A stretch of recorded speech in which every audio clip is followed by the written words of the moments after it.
Hello, and welcome to Traditional Thursday. I'm Connor Wilson from Lacrosse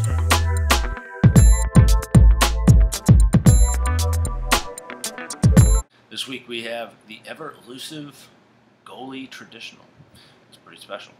I strung this up and also dyed the head for Tommy Gilligan.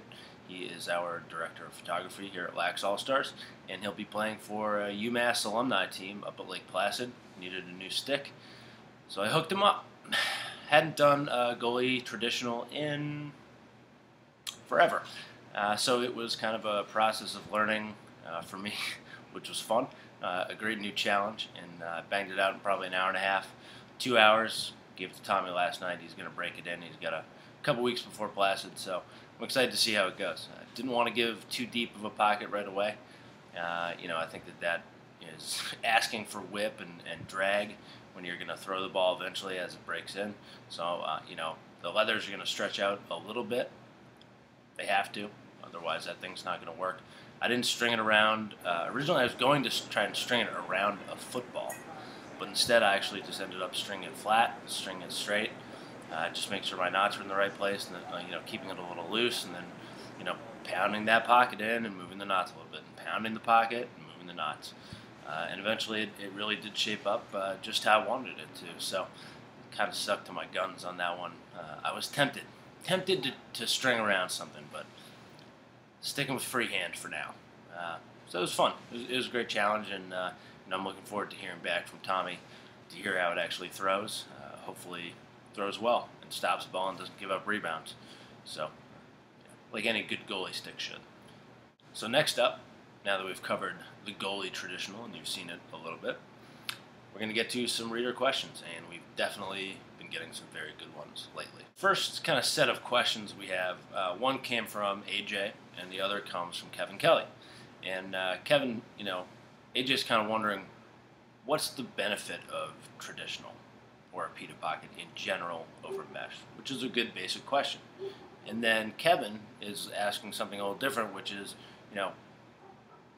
what are the maintenance tips? What are the issues that you're going to encounter using traditional? So he also asked, what's the best way to break in a traditional pocket? Man, just flooring me with fantastic questions. So I'll run through the kind of basics really quickly, because I think that's important to cover once in a while. Benefits, for me, is it's a truly customizable pocket. You don't have to worry about only your sidewalls being tension points. You can create a pocket in a bunch of different places that will function in a number of different ways using different knots. If you use a traditional stick, a pita pocket, a heat pocket, there are a number of different kind of variations and different ways to string them. That may help, your game. It may give you a slightly better feel for the ball in your stick. You might be able to string a stick that shoots a little harder but doesn't have a lot of whip when you pass. There are just some options that I think you get. There's another level of detail, because you have control over 4 leathers and a ton of cross laces, as well as your sidewalls, as well as your shooting strings. There's so much more that you have there. So I think that's what the benefit is. Now, the drawback is maintenance. You have more strings to pay attention to, more tension points to pay attention to. Right? So you have to make sure your knots are staying in the right place. Make sure you aren't getting, that your leathers aren't sort of bunching up because these 2 knots are too close to each other. Those kind of things happen. So that's a maintenance point, especially during break-in. You play wall ball for 10-15 minutes with the stick, and then you're going to have to look at it and readjust it a little bit. And make sure that those diamonds are still properly spaced. Okay, then you go back and play wall ball for another 10 minutes. And then make sure that your diamonds are properly spaced. As you do that, the stick will break in, the leathers will soften up, even the cross lace will soften up, and those knots will really cinch in, and then they stop moving. And then you get to the point where you can play with it in rain. And then it's about, can you put in a new sidewall string? That's a good maintenance point. So those are some great questions. And when it comes to breaking in a pocket, again, I'm always going to say wall ball. Wall ball is the way, because you are going to have to adjust it a little bit here and there. So by playing wall ball, you see exactly what's happening, where it's throwing, relative to your motion, where you want it to go. And you can tighten up the leathers or loosen the leathers, and do the same thing with the shooting strings. You can tighten and loosen your sidewalls even a little bit if you want kind of that more pocket that's more of a bag that runs out throughout the stick. So you have a lot of options with traditional that you don't necessarily have with mesh. I think mesh gives you a very consistent pocket, and for beginners, it's a great thing to use. But if you want to step your stringing game up a little bit and try something new, traditional definitely poses some benefits as well as some drawbacks and risks.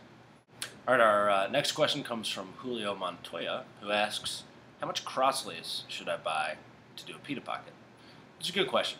I think especially if you're beginning, and I'm going to assume you are since you don't know how much crosslace to buy for a pita pocket. I think that's a fair assumption. That it's always better to buy way more crosslace than you think you're going to need. I think you could probably get away with, 5 yards, 6 yards of crosslace and be okay with that. However, if this is your first time stringing a pita pocket, you might want to buy 10 yards of crosslace just to be safe. And if you're going to do one pita pocket and you might try another one, then why not buy 20 yards of crosslace? And then you get to the point where you think, oh, well, why don't I just buy a spool of crosslace? Because that's only going to cost you like $10, $15. I would say go for the spool option. So 100 yards of crosslace would actually be my answer. Now, so our last question for this Traditional Thursday is not exactly a question. We will give 13-year-old Ricky Ofterheide a big happy birthday because he uses traditional, and it's his birthday today, and he said that this is his favorite segment, so huge birthday shout out. Love seeing the youth players rocking the tradish. Keep it up, Ricky. We're proud of you. Thanks for watching. We'll be back next week with more. I'm Connor Wilson.